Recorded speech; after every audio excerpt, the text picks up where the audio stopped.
My name is Dr. Tom Hill. My guest today is Brett Kline. One of the things we like to do is help people connect with other people, because one person who's attracted to you can change your life forever.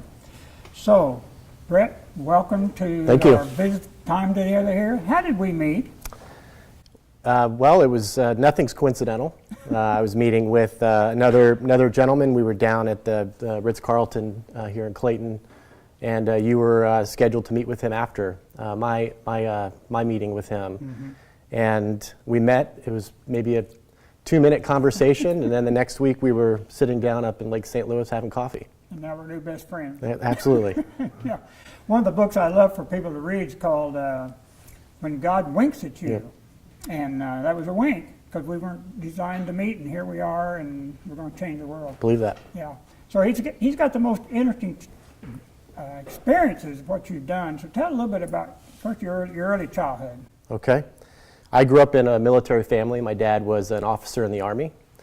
He graduated from West Point, the class of 1966, which for those that know a little bit about the history of West Point, the class of 66 suffered the most casualties in any wartime during the Vietnam War. There's a book written about the class of 66 called The Long Gray Line by Rick Atkinson. So I recommend if you enjoy reading military history, it's a great read. So father was an Army officer, career military for 26 years. It seems to be when you're living in the military world, every time you get promoted, it means that you need to move to the next location. So about every 2 to 3 years we moved to a different place. We had an opportunity to live in Germany, which really planted the seed for me to want to explore the world. Mm-hmm. And probably of my older brother and older sister, I'm probably the most adventurous of the three. So throughout my life, it's really been, what's going to be different, and how can I create a differentiation about myself. So whether it was going to graduate school overseas, or most recently taking an assignment over in Asia, it was really about taking the road less traveled by. So that's really been my upbringing. It's lots of moves. Since my wife and I have been married 16 years, we've moved 8 times. And I'm sure we'll... Still married the same woman? Still married the same woman. She followed you around. We have our oldest is 14.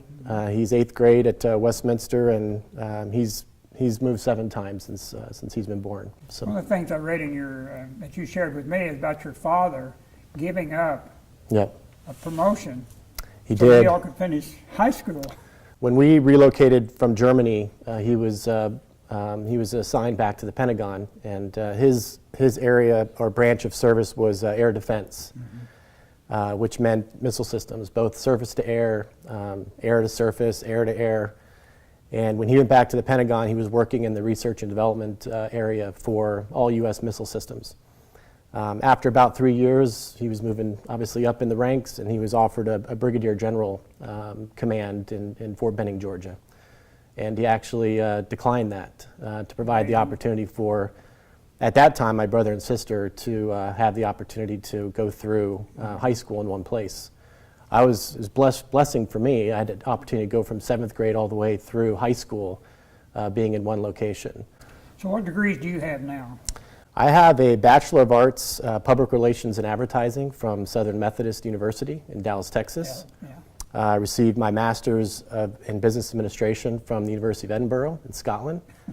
And then I wasn't most recently, but about 5 years ago or so, I attended an executive education program at Wharton for high potential leadership. I've heard of that school. Yeah, it's a good school. So what are you doing now? Well, now, since moving back from Asia, my wife and I decided to come back to St. Louis for personal reasons. Mm-hmm. Since she's been a trooper and has moved along and has moved so frequently over the last 16 years, this was really about longevity, mm-hmm. and coming and planting some roots in a place. She's close to family. She grew up in a small town west of St. Louis, and my kids have an opportunity now to potentially plant some roots and foster some really deep friendships that will hopefully last a lifetime. So now I'm actually in transition. I'm moving away from a company that I've been working with in Las Vegas. It's a loyalty technology company very different than what I've been doing over the last 20 years, which is working for large publicly traded hospitality companies. But it's been a blessing to be able to be in St. Louis, have my family in St. Louis. Less than optimal working remotely, but it worked in many, many ways. For my dad, as I wrote in my bio that I shared with you, when we came back from Asia, he had taken a turn for the worse in his fight for cancer, or with cancer, I should say. And the opportunity to travel back to Las Vegas frequently and spend some quality time with him in the last really 6 months of his life.